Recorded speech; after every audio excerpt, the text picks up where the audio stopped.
All right, there are very few working musicians out there, if any, who can say they've had a bigger 3 years than Charlie Griffiths of Haken.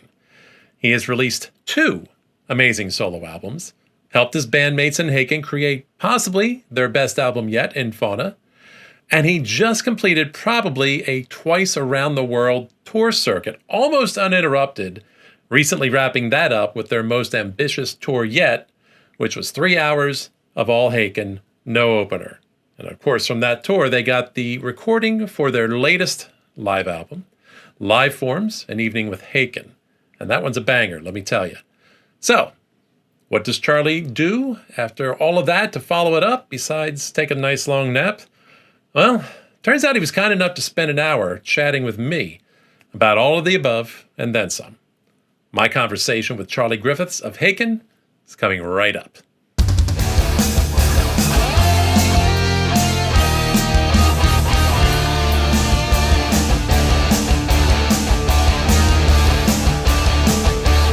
All right. Well, thank you so much for joining me. I'm glad to have you on again. You, at this exact moment, have now become the champion, the top appearer, guest, the most frequent guest on my show at this point. Wow.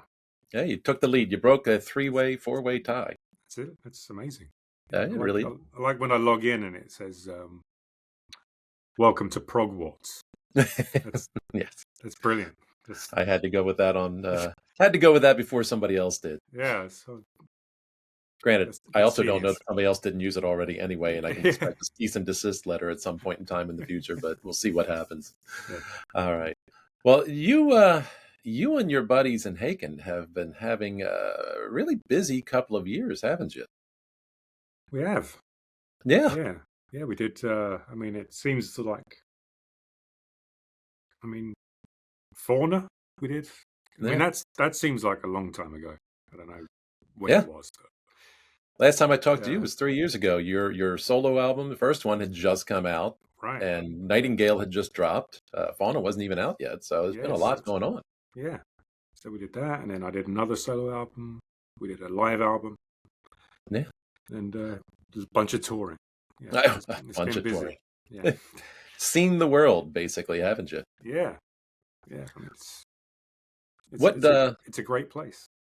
Yeah. What have been your favorite highlights of the tour? What were the best things you got to see and do? The first thing that comes to mind is Japan. It was like the first time me personally going there, and it was the first time Haken played in Japan, and that's always been like a huge tick. Yeah. Ever since growing up, reading all the because like being a guitar player, growing up in the guitar world, and that culture always kind of really embraced that kind of shredding, kind of guitar kind of style. So I always felt like somewhat of a connection there. Yeah. And it's like there's always been one of those things. Like one day, they seem to be a solid market for heavy rock, heavy metal. Yeah. Just the whole experience was exactly what you wanted. It was brilliant. Yeah. Nice. Yeah. Expect someday you kind of have to tick that list off of having eventually a Haken live at Budokan. Yeah, that's still on the list. Yeah, there you go. Is that still there? Is Budokan still a thing? I said it, but I think it is. Yeah, I think it is. Yeah, I didn't see it or anything when I was there, but I think I still see. I don't know. I think Mr. Big played there recently, maybe. Okay, I think that's right. What are the audiences like there? Because I know every culture's got a little bit of a different approach to concerts. I guess. Everywhere you go. What are their audiences like? It's like, it was kind of, that was a question I had as well. I didn't know what to expect, and it was. I think it's an interesting part of the culture is like people respect each other's peace. I would say so. Even when you're on the train or something like that, there's not much chat going on. They'll kind of just kind of stand silently and kind of respect the fact that no one wants to being a noisy situation, kind of thing. And it was the kind of same thing before the show, almost kind of thing. I was kind of peeking out behind the curtain, and the room was full of people, but it was just silence. Wow. Everyone was just kind of standing, waiting in silence. And I was thinking, it's going to be kind of odd if it's going to be like this. But, I'm here. I respect it. It's great. But, as soon as we started playing, they all kind of came alive and were loud and singing along, just like anywhere. So it was an interesting little quirk there. Twist, It was cool. Yeah. Well, and it's a question that came to my mind just in the sense of listening to your Haken's your new live album. It is of course recorded in the UK. And pardon me. Notice the big difference is in the quiet parts of the songs. People shut the hell up and listen to the quiet parts of the songs, which seems at times a struggle in the US. It gets quiet and everybody suddenly wants to cheer and things like that. It's like, guys, they're still playing. Will you shut up? I remember seeing Yes a couple of years ago, and at some point in time, like Steve Howe's trying to play some quiet acoustic guitar part, and people are cheering, and the look he gave them, damn you kids, shut up while I'm playing the guitar. Get off the lawn.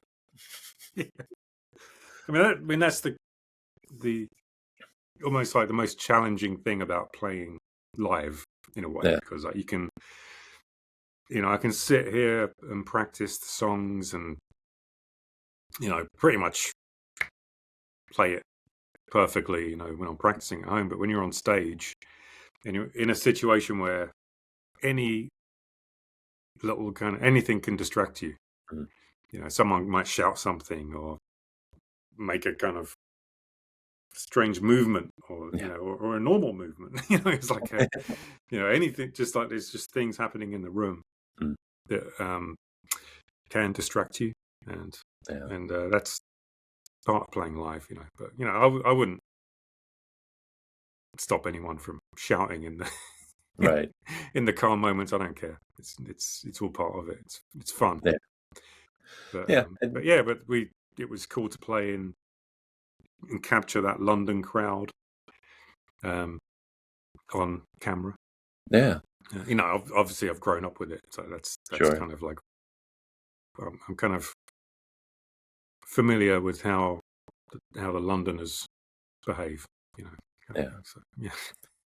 Did that make it when you guys were deciding to do a live album? Did that make sort of the Kentish Forum like the obvious choice for you guys? Was that always the plan to just do it in London? Yeah, I think that was kind of our, definitely an iconic venue.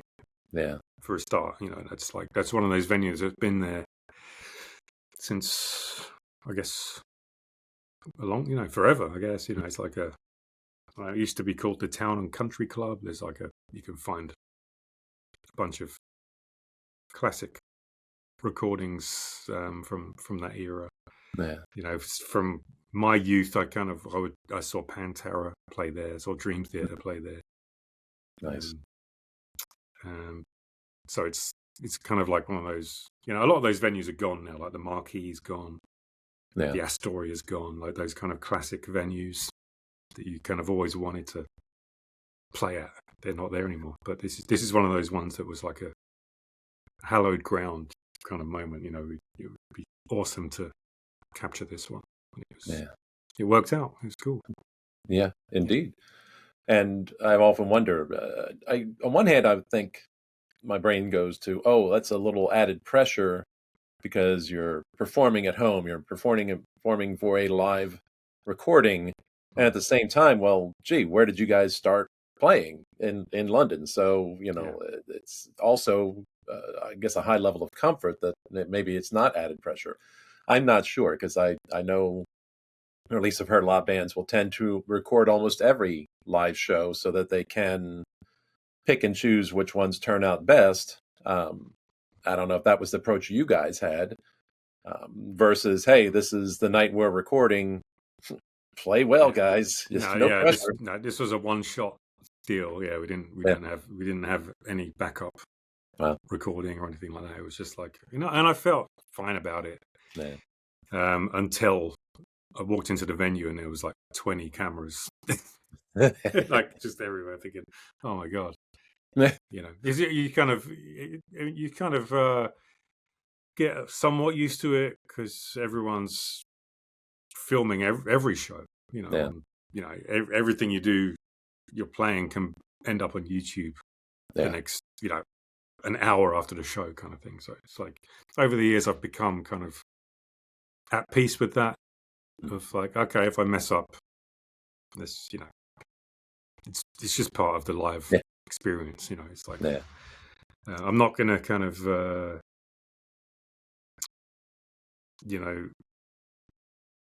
put focus on that, playing perfect kind of thing. I'm just going to try and relax and perform to the audience. It's like, it's kind of easy to sit and just like stare at your guitar and nail every note in a way. But it's like, you've got to kind of look at the crowd and it's like react to things that are going on, and it's and if you mess up a note or a chord, it's part of it. And I whenever I see that, I kind of love it.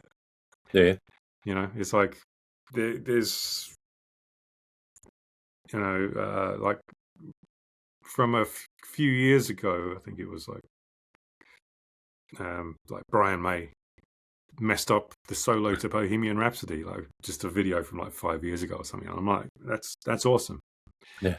Because it shows that it's not just like, even after 40 years of playing it, it's like he's still human.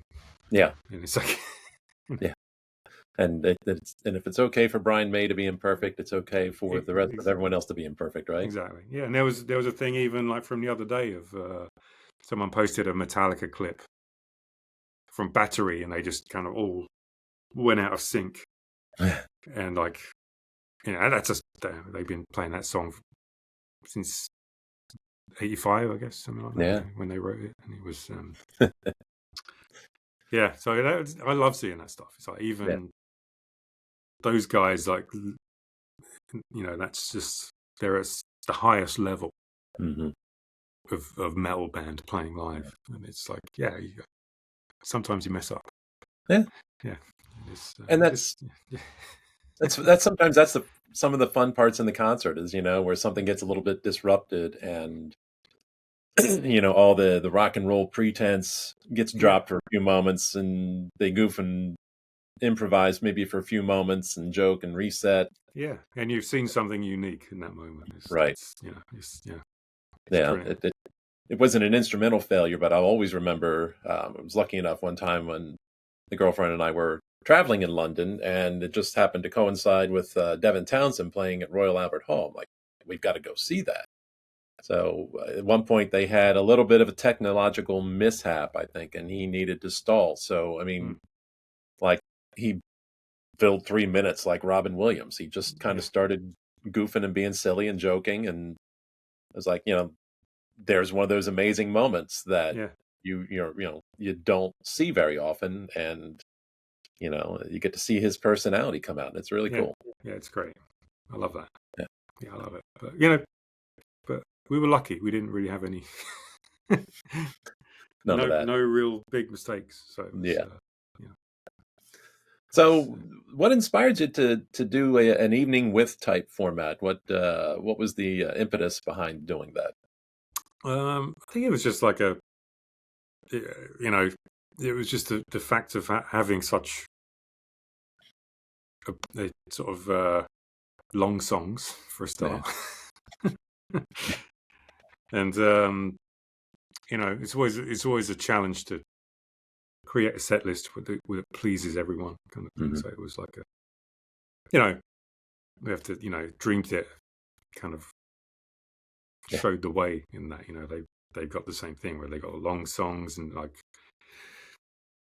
you want to go and see Dream Theater play for as long as possible. You don't want to see an opening band and then have your Dream Theater experience cut short. So it was kind of that kind of mentality, kind of thing of let's just really indulge in playing all the songs that people want to hear, and we get to play our latest album in full, which is always good because, like, as a musician, that's like what you're excited about playing, right? This new stuff that's kind of most relevant to you at the moment. So it's like it's kind of that, and then the second set is obviously all the back catalogue. So it was a successful tour. It was good. Yeah. Indeed. Yeah.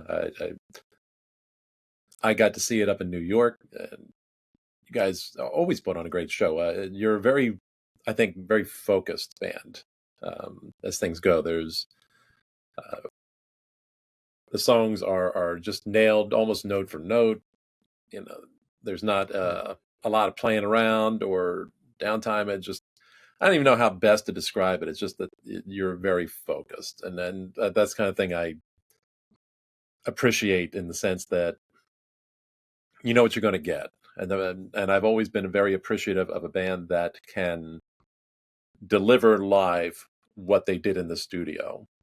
I'm not a huge proponent of the idea of, okay, well, let's just make this studio thing. We probably really can't exactly do it live without having to do a whole bunch of other additional musicians or recorded bits and things like that. I grew up on Rush. They are the standard by which I measure pretty much everything. So, that was them. They figured out a way that three guys could play pretty much everything live that they had in the studio, up until they decided on Power Windows, hey, let's make a studio album. And they kind of had to, okay, now they had to sort of bend the rules a little bit. And somewhere after that, they got back on track. But even then, still, it was a lot of Geddy or Neil triggering things themselves live, I think. I'm not sure to what degree they ever relied on technicians to do that for them, but I know they tried to do as much possible live. And you guys, to me, have always had that same kind of approach and ethic. Yeah, for sure. Yeah, there's 6 of us. There's 3 of them. So it was like, it was like, if we can't like create every sound we need to with 6 musicians playing together, then there's probably too much going on. So we can like cover everything. Yeah. And I don't know. This is on my part. I feel like I'm probably putting out like a dumb question, because admittedly I don't listen to a lot of live recordings or buy a lot of live albums and things like that, just because I just kind of don't. But of course, listening to live forms and noting, and it's something I can't recall having noted before. Granted, I don't always listen on headphones, but just specifically noticing in the mix, how you and Rich were very specifically on one side or the other. Is that a common practice with live albums? Do you know? I really don't know. I'm not sure if it's common, but it makes sense, right? It's like, yeah. I guess it's just like from the fact of like, we give like the Jens Bogren, who mixed the album, like we just kind of give him everything, and he makes it sound good, right? Yeah. And I guess it kind of makes sense as far as the audio paired with the video, kind of thing. If you're kind of seeing me on the left, then it would make sense to have my guitar on the left. And but when you record an album, it's everything's double tracked, right? So like everything I play, I have to play it twice so that it gets panned on both sides, and or panned wherever, just to kind of create the depth of the stereo spectrum. But yeah, I mean, it was just like a case of, I mean, I'm not going to go and double track the live album, so it's just I guess like Jens just chose to do that. It's first time I can recall noticing that, and cool, my initial reaction was like, "Wow, what a cool idea!" And then the next thought was, "Dave, maybe that's common practice. I don't know. And that's kind of thing I've missed out on." To be honest, I haven't really. I'm the same. I haven't really kind of taken any notice of that. Fair enough.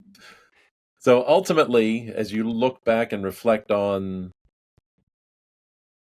this album and how you did it and how you approached it and the tour, like part of me says, like, wow, suddenly going from maybe having an opening act set to maybe being the headliner set, but with a couple opening bands, to you've got the whole night and you've got like 3 hours of performance to do.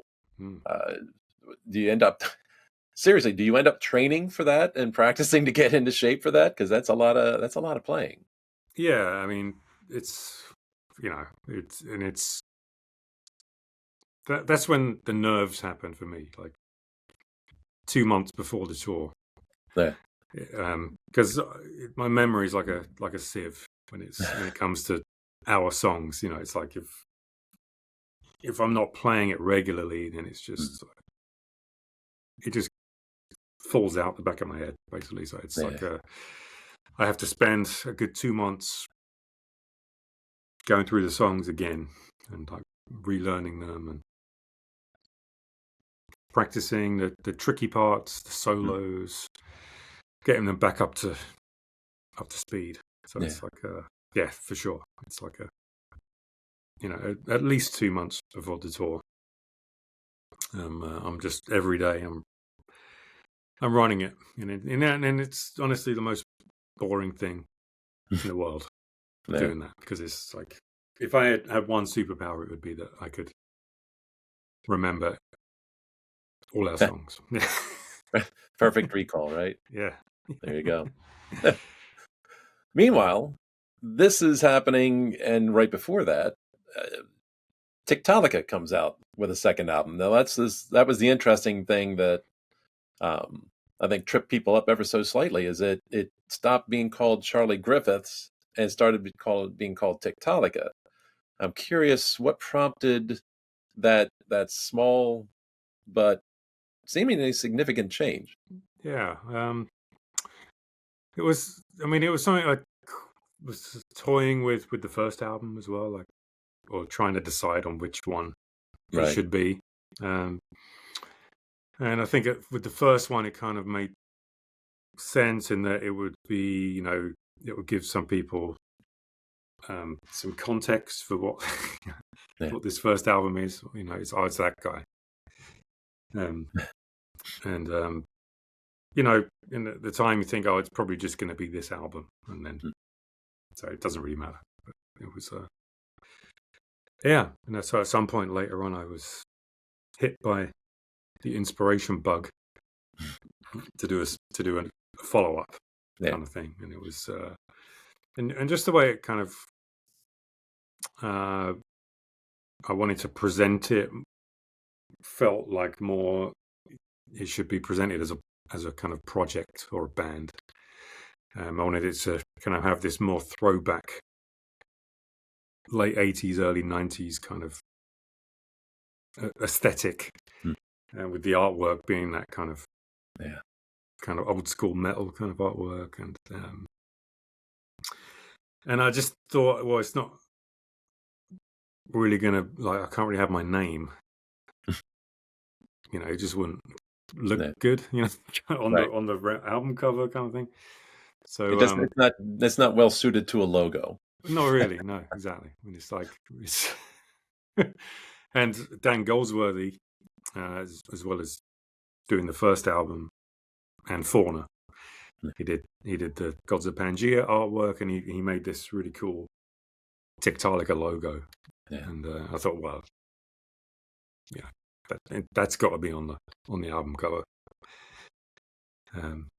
So it was kind of that, really. Right. Yeah. And I kind of knew it would kind of be confusing and messy, but you know, there's worse problems. Yeah.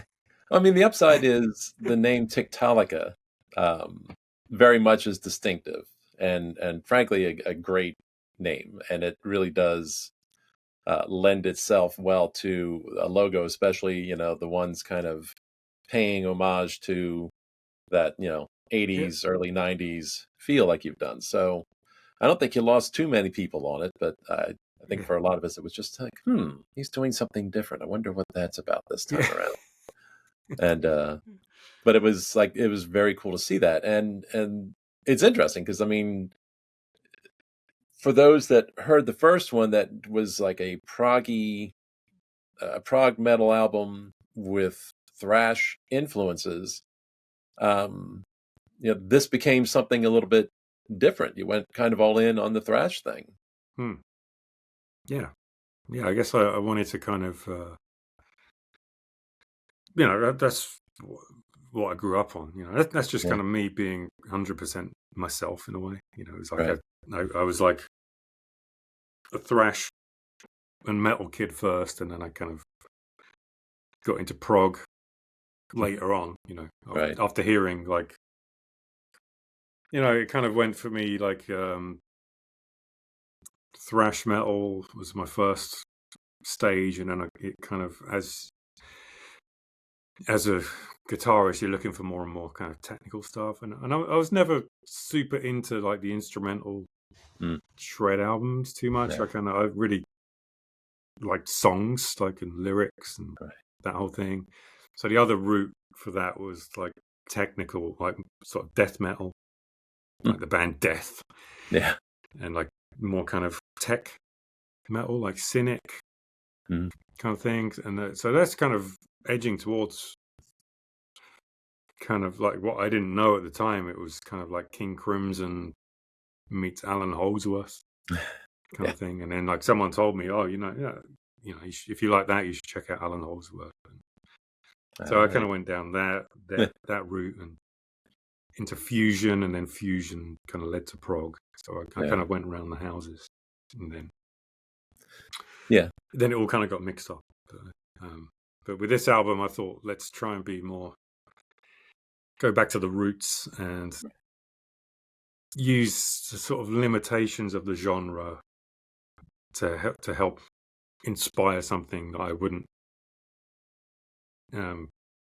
do normally, me today kind of thing. So, everything's kind of straighter, 4/4 most of the time, and just kind of riffs that repeat themselves over and over again, rather than having to have a variation every time kind of thing. So I was trying to just kind of rein myself in to have like just to kind of see if I could kind of work with the tools that those guys were using, like Anthrax, or they wouldn't just put something in 7 or 15, 16, just just to kind of make it more interesting kind of thing. They would kind of just stay with 4/4, and okay, we got to make the riff even better. So it's kind of like more difficult to do. It's an interesting thought. Yeah. And in addition, I can't tell. My ear's not good enough, nor do I have a list of equipment or anything like that. But in so many ways, I found that it really did a great job of replicating those sounds from the time. Now, I wasn't a huge thrash person or anything like that, but I certainly remember what I did hear at the time. And, and even if it wasn't thrash, it was other forms of metal. And so I don't know, did you go to the length of like getting vintage equipment and things like that, or trying to tune things in vintage manners to get those sounds? So the first thing is I didn't do any down tuning on like that kind of came. I mean, Tony Iommi did it on those original Black Sabbath albums, but it was like that became in sort of more kind of thrash kind of stuff. They kind of stayed in standard tuning, so like E was the lowest note you could get, and sometimes they would go down to D, like on Master of Puppets. It was I kind of took that as like the kind of gold standard. Yeah. All right, they're in E most of the time, but there's one song that's in D, which is the thing that should not be. So I kind of use that as a rule. Like I've got all the songs are in E except for one, which is Forbidden Zone, which is in D. So it's like I have one kind of down-tuned song kind of thing. So you're 100% right. I did kind of limit it to that classic sound kind of thing. Yeah. And I've got this Marshall here, a JCM 800, which was released in 1980, I think. And it was, and that's the sound of Ride the Lightning and all those Anthrax albums and Megadeth albums, and pretty much every thrash album had that amp. And also, this is a boogie. This is the John Petrucci signature one. Nice. But it's like it gives you that sound of like the Master of Puppets tone, which was called a 2C plus. Right. And that's really what Petrucci's sound is. I think it was like he's always been going for that Master of Puppets sound. So that's it. The awesome thing is he kind of, and you can't get that amp. You can now, but they just kind of reissued it last year. But for many, many years you couldn't get it. And it was just like that. Like Petrucci made it kind of available again for the first time. So thanks, John Petrucci. Yeah. The world rejoiced. So on my album, it's like a blend of both of these amps. Gotcha. Kind of thing. Yeah. Okay. Because again, not being exactly an expert, but having at least enough recall of the time that it certainly, to me, had that level of grit that you don't frequently hear these days, and sounded, and even the mix of the album and things like that. I don't know.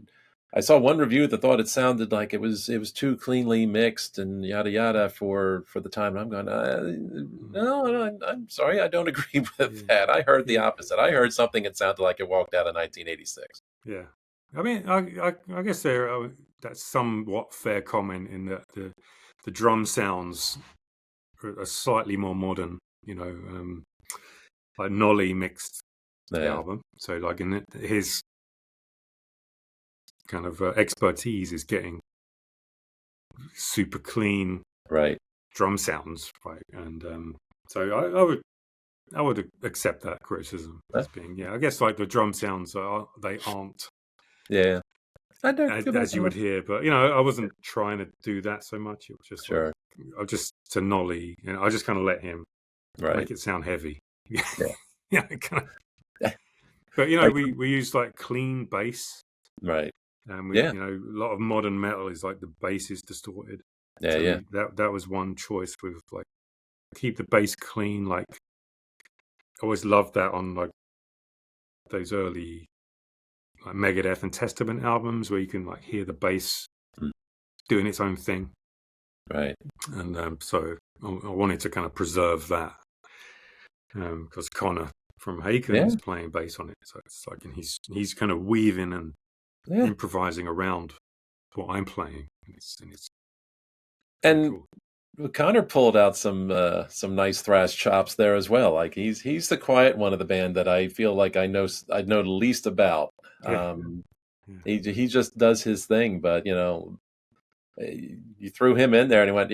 Who would have who knew that he could just I mean he can play fit in so well with that. Yeah, exactly. And he's got just such a kind of good ear for like he went to jazz school, so there's there's no chord sequence that or kind of mode or anything. Theoretically, nothing eludes him, kind of thing. So it's like, so he can like hear what my riffs and like, and kind of take it harmonically, just add a bit more depth and character to things, like adding like harmonies where I wouldn't have thought of doing that. And what I will say is, like, on the 6th of June, on the streaming services, they're going to release the instrumental versions of the album. Ooh. So you can like hear the whole thing with no vocals, which, you know, I'm like really interested in hearing albums like that, because like I'm a huge fan of lyrics and vocals and singing and all that, but it's almost like a behind the scenes glimpse of, like, you know, you take the vocals away and you can kind of hear. Usually, like, you can hear the bass a lot clearer because it's kind of right in the middle of the stereo field, kind of thing. So you take the vocals out and then you can hear the bass, what's going on, a bit more clearly. So I urge people to check that out. Yeah, absolutely. That sounds fun. My brain tends to, and that's probably one of the reasons I'm drawn to the genre of prog, is my brain wants to focus on so many things going on at once, and that at times I have to think and maybe listen and concentrate on one thing specifically. But I'm always end up trying to listen to all of it, and so the more there is going on, the more I'm happy. But that doesn't necessarily always mean just prog, because there's plenty of stuff out there that, you know, it may not be quite as bombastic or as intricate, but nonetheless, it remains, that's what I'm looking for. Arrangement. It really comes in big, and it means something that, it's a lot going on without a lot of notes smacking you in the face. You know, it's the weaving in and out of things and the layering, and it doesn't have to be a waterfall. Sometimes it can just be a nice trickle. One of the bands I'd often go back to in my head when I think of an example of somebody that's not progressive, but arrangement was such key in terms of how they compose things, and so much a part of it that it didn't take a lot, but it sounded great, and that's the Fix. You go back to the 80s again, you know, like they weren't bombastic, but man, that they put some great stuff together without overwhelming the listener. Yeah, man. And it's like, with technology advances these days, like you can actually, you can I mean, I use this you know, software called Logic, you know, to like do all my kind of music recording and everything. But just like a couple of years ago, maybe, they kind of they introduced this new feature called Stem Splitter. So you can like just import any song you want, you know, any your favorite artist, whatever, you know. So I usually kind of like enjoy music that way these days. It's like I'll sort of throw in a Queen track or something. Just break it all down to the individual instruments, right? Yeah, and you can just kind of just right click and do, you know, and it'll kind of use whatever. I wonder if it's AI technology of some kind or something, where it will kind of split drums, bass, guitar, vocals into separate channels. So then you can isolate each one. You can I can listen to just the guitar track of a song, or you know, and it's awesome. I love it. You know, it's just so fascinating. So it's I imagine that is fun for somebody that has more talent in musical composition than someone like me. Yeah, well, I mean, it's funny because like you can go back and it's like, and learn more kind of precisely what's going on. You know, a lot of the time you think you hear it one way, right? Like you know, a Metallica riff or something like that, you've been playing it this way for like 30 years, and it's like then you hear the stem. It's like, oh, he's actually playing that note. Oh, I didn't. I've been doing it wrong this whole time. So right. Yeah. There's little hidden things. Yeah, I think that's so awesome. Yeah. Indeed. Don't remind me, was Darby Todd on drums with this project or no? He is. Yeah. Yes. Okay. He did both albums. Yeah. He's I think since Portnoy went back to Dream Theater, Darby's trying to take over his old role of playing for all the drums for everybody. Like, every time I turn around, his name's popped up somewhere. Exactly. Yeah. I mean, he's kind of always been like that. Yeah. In a way, but just in other genres. In the UK, he's like, he's played with a lot of top blues players, jazz players. He played with the Darkness for a little stint, I think. And then like there was a band called Hot Leg, Justin Hawkins had. He was the drummer, and he's always busy. Like playing with lots of different people. Yeah. And it was actually like the first Tiktaalik album was the first kind of metal recording he'd done. And just knowing him personally, I knew he's into Pantera, Meshuggah, and Anthrax, and he loves all that stuff, and he can pull off all the fast kick drum stuff. Yeah. But he's kind of never been recorded doing that. That's amazing. Until the first Tiktaalik, and then how many seconds did it take him to tell you yes for that? Yeah. And then shortly after that, I think like Devin got introduced to him. He did. There you go. Did a bunch of that, and then people are getting to know him more. Now he's everywhere. It's great. Now, I know a lot of albums these days, especially I guess we call them what's the word I wanted? Doesn't matter. These every time I go to say it, it pops out of my head. It's I have words like that as well. Yeah, I know. It's playing with me right now, and it's like I'm almost there, and I want it.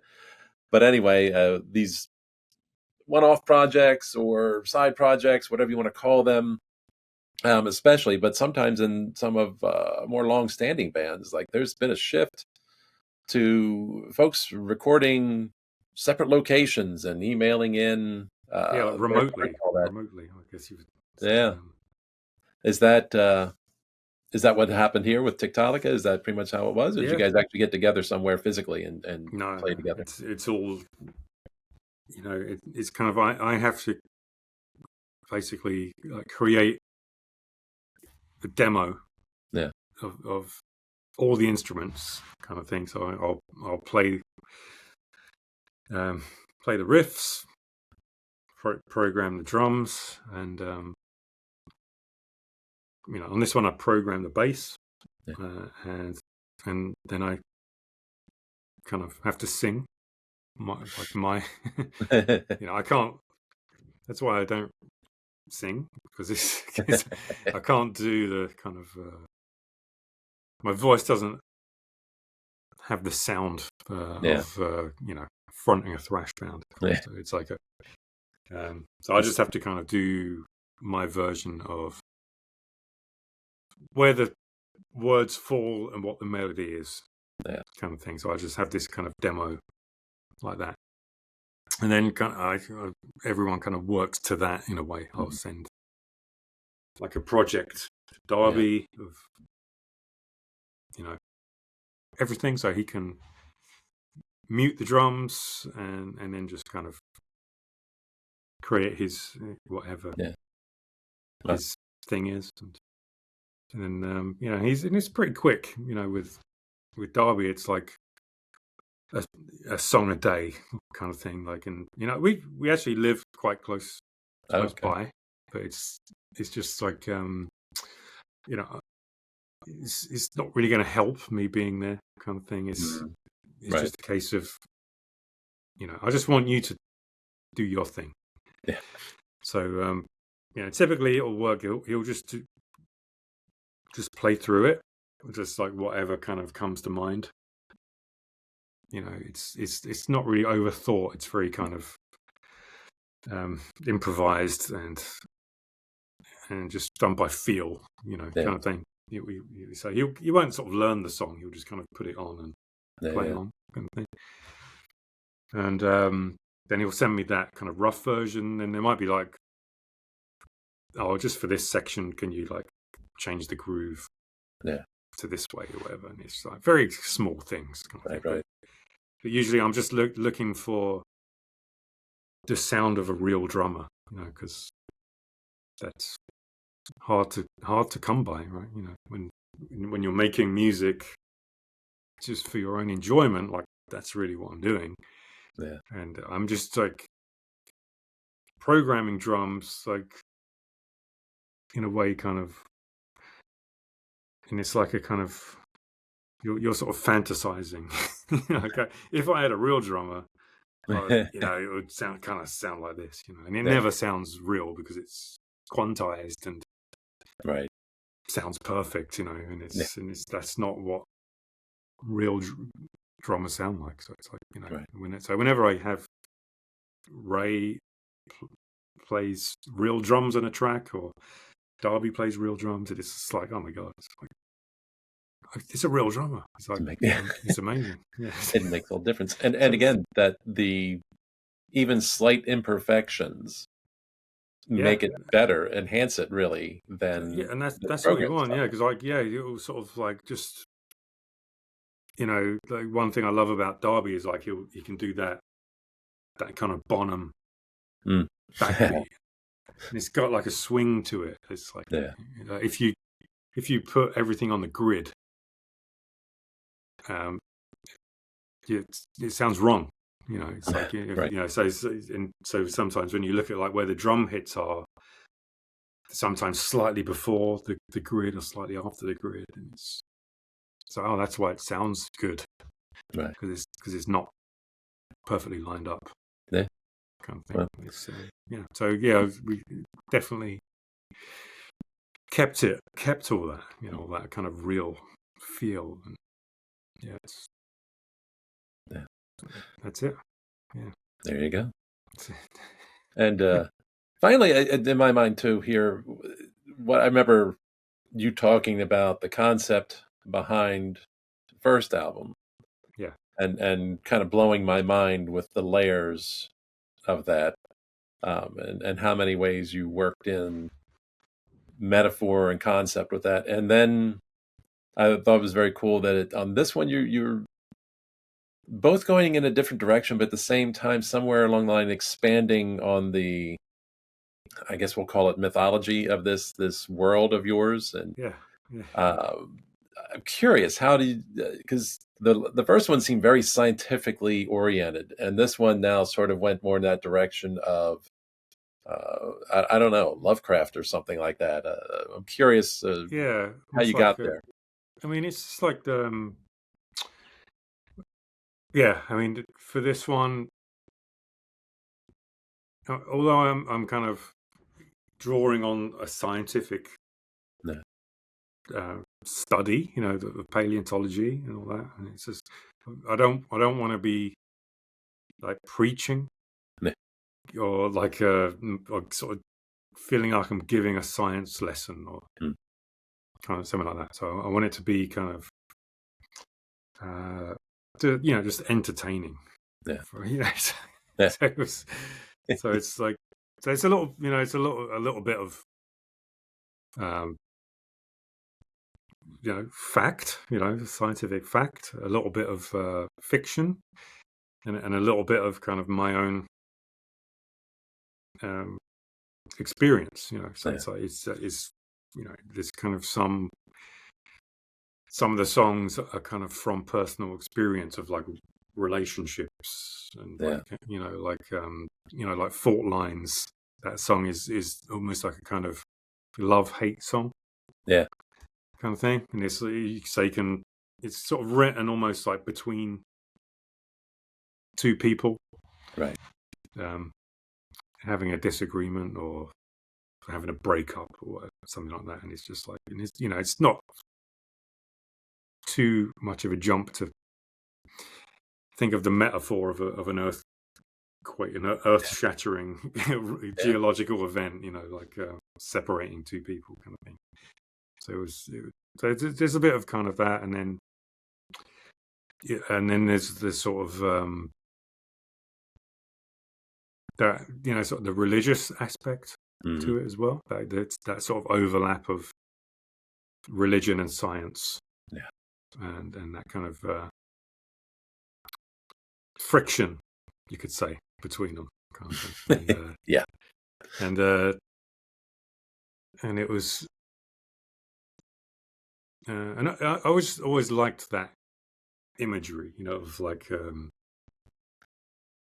it's a kind of tradition of metal album covers that is some kind of like evil priest or something like that. And I thought that was just like that would be a kind of fun thing, just to have like some kind of human connection to it visually, and have this kind of it's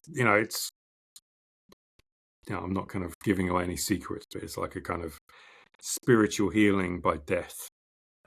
And Rust in Peace by Megadeth. It was like a kind of combination. Those are my two favorite covers, and Dan Goldsworthy knows that about me. So it's like it's like, and so it was like a kind of combination of that, and it was like, and for that kind of image, I had that kind of image in my mind, almost like of this kind of prehistoric pasta. Kind of thing. And it was like, and it would be, I thought that was just like a fun train of thought that I followed, was like, well, if there is such a thing as a kind of some kind of all-knowing, all-powerful God that's existed from the beginning of time, or perhaps before, I'm not quite clear on everyone's got their own definition of what a god is, right? So it's like,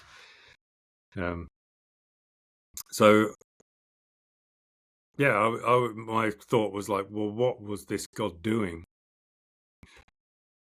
all the time before humanity, kind of thing. So and it was like, he was tied up in R&D. It must have been creating dinosaurs, I guess. Yeah, right? So, let's try this. I'm not sure these are doing what I want them to do. All right, let's just erase. That was kind of thought. It was like, what if that were the case? There was like there were, and it was like that the old kind of what's the movie when it's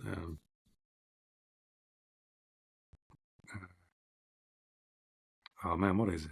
You see like the Greek gods. Sitting around. Clash of the Titans. Clash of the Titans. Like, I was kind of thinking of that as well. As like, what if there was some kind of, what were they doing? They didn't just appear before ancient Greece, right? They must have been, they must have existed for eternity. So one would expect, So I just kind of created a planet, wandered away a little bit, and came back and said, "What the hell are these things? Humans? Who put them here? Who did this?" So it's almost, I was just kind of being kind of playful with that idea of and so some of the songs are kind of written from that perspective of it being like Mesozoic mantras. is like a kind of almost like some kind of religious cult, based around dinosaur fossils. There you go. Like there's some kind of almost like a kind of the crystal skull thing. Like if you have like there's some power invested in these bones that certain people can extract. So you can it's kind of endless. You can go if you allow your brain to go there. I hope you keep making these albums, because I'm so curious to see where it all goes at some point in time. Me too, because I definitely want to expand more on that kind of lore. and see where that leads. Yeah, it's kind of. And I hope we see a return of Timmy Tiktaalik at some point in time. It's like one of my favorite T-shirts right now. Oh yeah. So yeah, T-shirts I still need to do. But well, if you've seen the video for Lost Continent, you'll see that he evolved into Shredder, a Godzilla-sized mecha Godzilla. So he's kind of, there's something in that too, where he's been to the future, nice, and come back as as something else. So the cybernetic organism. Yeah. So that could be a whole other album, right? Exactly. Yeah. Take it all the way to the future. Take it from the beginning of time all the way to the future. And then from there, you can make a decision. Final call: was it worth the trip? I mean, that's the sort of fun of metal in a way. Yeah. It's like, people kind of on the outside of it think it's this serious, scary thing where everyone's kind of like a Satanist or whatever. It's to me, it's just like it's the most ridiculous genre out there, and it's just you can. Everything from like power metal to like Viking metal to it's just lots of different people having fun in their own way. Back in the day, like Iron Maiden was one of the poster children for Satanic Panic because Number of the Beast and Eddie and all that stuff, and somewhere down the road like that wasn't what I was listening to at the time, but I know down the road I got a little more familiar. I'm like, these guys are singing like historical songs and these sprawling concept albums and stuff like that. I'm like, they're not singing about the devil and what we talked about, or you get a band like Slayer, which they really put forth the whole satanic thing, but again, not incredibly familiar. My girlfriend's more familiar with them than I am, but I know the one guy's like a devout Catholic. Yes, so it's like just kind of screwing around doing this. And it's just like it's akin to like somebody that makes horror movies. Yeah, they don't like live by that. It's just like they're just creating this entertainment that's kind of dark and disturbing. There's a lot of people that enjoy it. There's an audience for it. So it's I love them. See it as a fun thing. Yeah, and it's just there's you can in art you can express good and bad things. Yeah. Right? So it doesn't mean that you're living by that. It's just you're just expressing something. Yeah. Just a movie, folks. It's not a credo. Yeah, exactly. Yeah. It's not a life instruction manual. Yeah. So, well, all right. So while you guys in Haken are busy enjoying your well-earned rest, I don't know how long you plan to recharge your batteries, but then, of course, the rest of us are going, all right, you set yourselves a high bar following up Fauna. To me, that was like, I said in review, this is the band at the peak of their powers. So they're able to do whatever they want to do the way they want to do it. And it's kind of also been enlightening the last few years to see your solo work and Rich's solo work and Ross doing the things he's all over too. He's almost like Darby at this point in time. He just popped up in another album I reviewed. Yeah. He gets around and does all these different things, but it's sort of this moment to see the ingredients of the band a little bit doing their own things, and then you can kind of see how it develops into this really unique sound, balancing all those elements. So you guys sort of set yourselves a high bar. Any any concerns following it up, or are you just going to just roll along as you've always done? I mean, we're working on a follow-up. We have been for a while. I bet. And we're just taking our time with it, so it's not, it's definitely not going to be another Fauna. Yeah.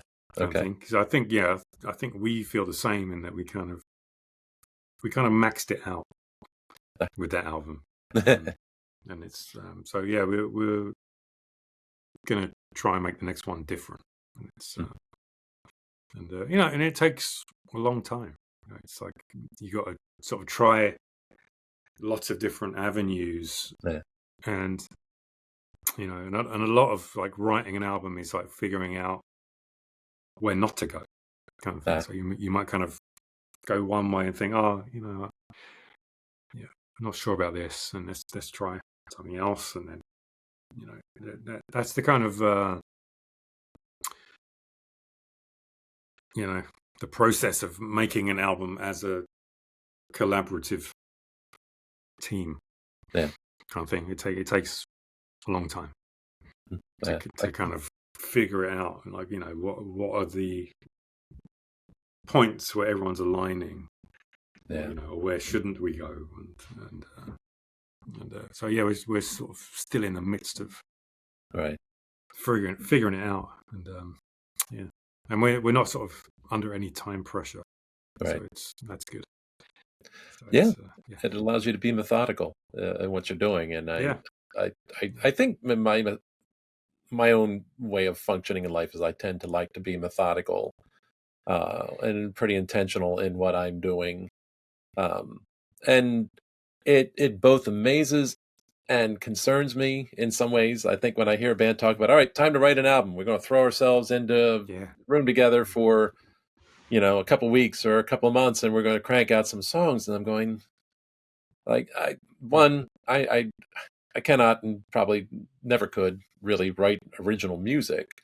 But I certainly know that I am not someone who can necessarily be inspired on demand. Yeah. And, to just say, okay, here, go make something creative, and you've got X amount of time to do it, and that's it. And I always wonder, like, wow, I guess for some people that works, for some it doesn't. I don't know, but it always makes me wonder, like, how different would it be if they weren't necessarily just saying, hey, we're going to start writing now, and we're going to finish writing on the 25th, and then we're going to record this stuff and move on with whatever we've got. Yeah. I mean, some bands can do that. And it's like it is scary. I mean, even like without that pressure, it's like you sit down and think, oh, well, I've got to come up with something. Yeah.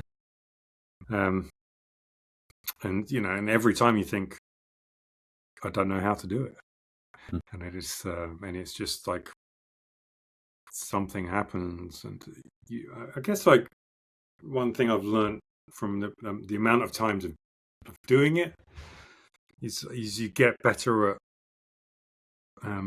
like finding inspiration in a kind of from it used to be like, oh, I've got to like come up with I've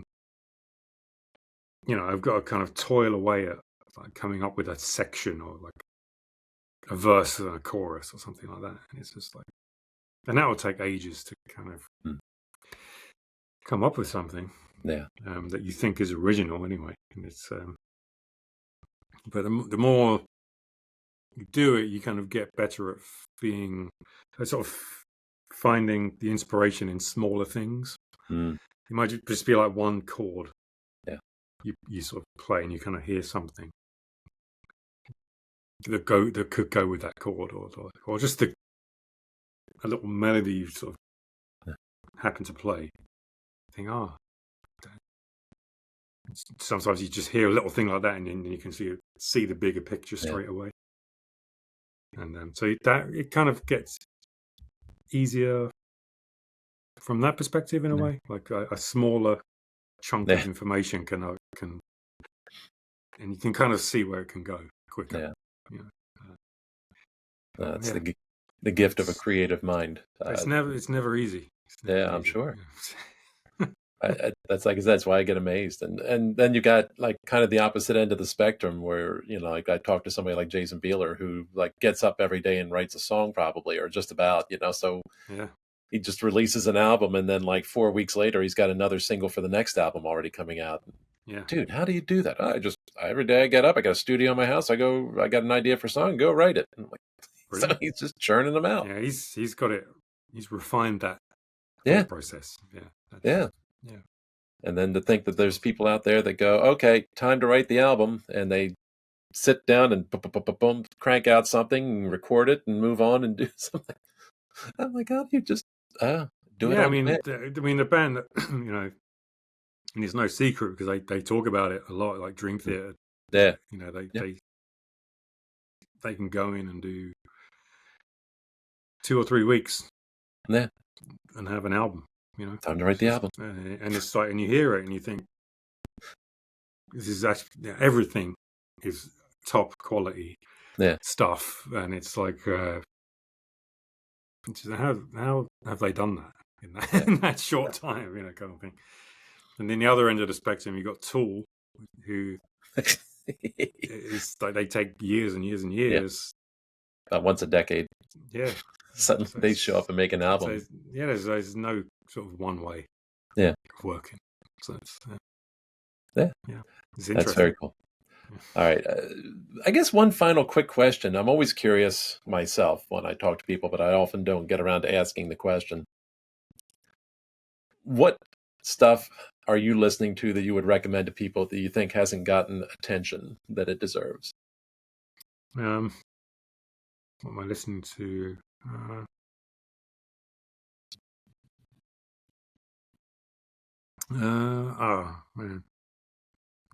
I mean, my listening is not that outlandish, really. It's like probably nothing nobody's heard before, but it's there's one band that always comes to mind, and it was from the early 90s, a band called Magellan. Oh, Magennan.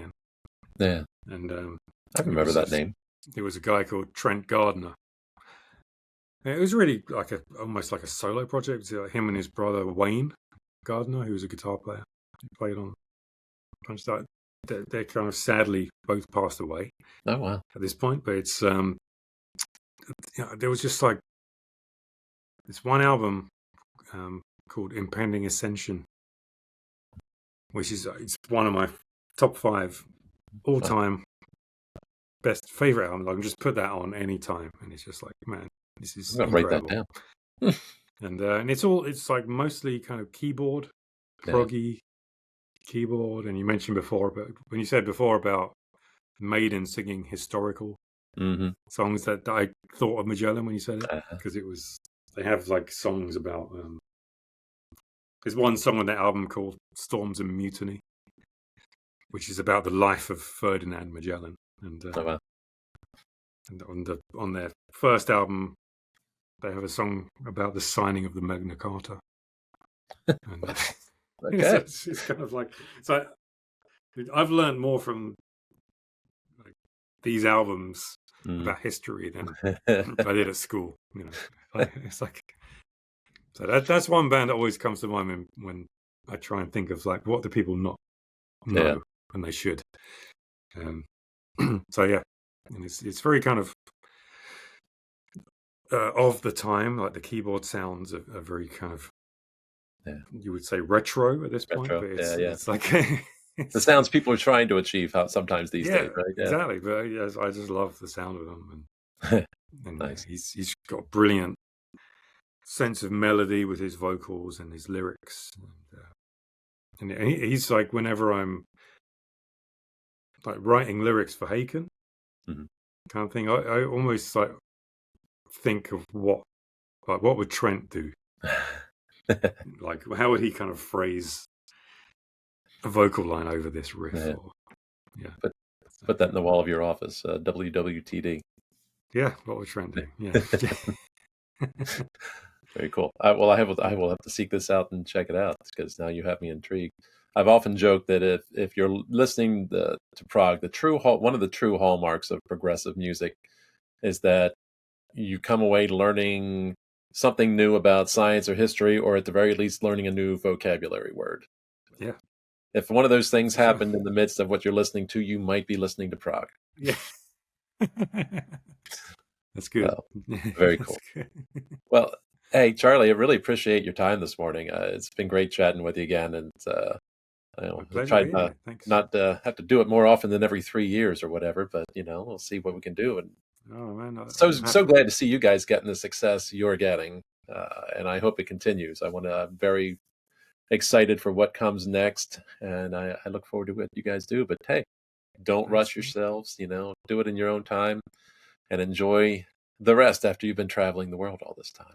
Yeah, thanks for having me. Thanks for your time too. Absolutely, always, man, always. And tell the rest of the guys hi for me. I'm sure they'll immediately go, "Oh yeah, that guy." Yeah, Ross might remember me. Yeah. But anyway, all right. Well, take care, sir. Have a good rest of your day. Enjoy the good weather in England. Thank you. All right, Charlie was one of my very first interview guests, along with Ray Hearn, also of Haken, and is now my most frequent visitor. I got to say, I just love talking to him. Charlie, I love chatting with you, and I can't thank you enough for spending some time just talking music with me and talking about the albums. And my friend, our next chat cannot come soon enough. I am so also looking forward to the next Haken album. But take your time, do it the way you want to do it, and enjoy your well-earned rest. For now, because, we're going to get impatient. Meanwhile, a big thank you to everyone out there watching. I really do appreciate you all. If you want to follow along with all my prog reviews and interviews and minutia, just hit that little subscribe button and join me for the ride. Finally, I leave you with the usual reminder: never fear to deviate from the norm, and as always, keep it proggy.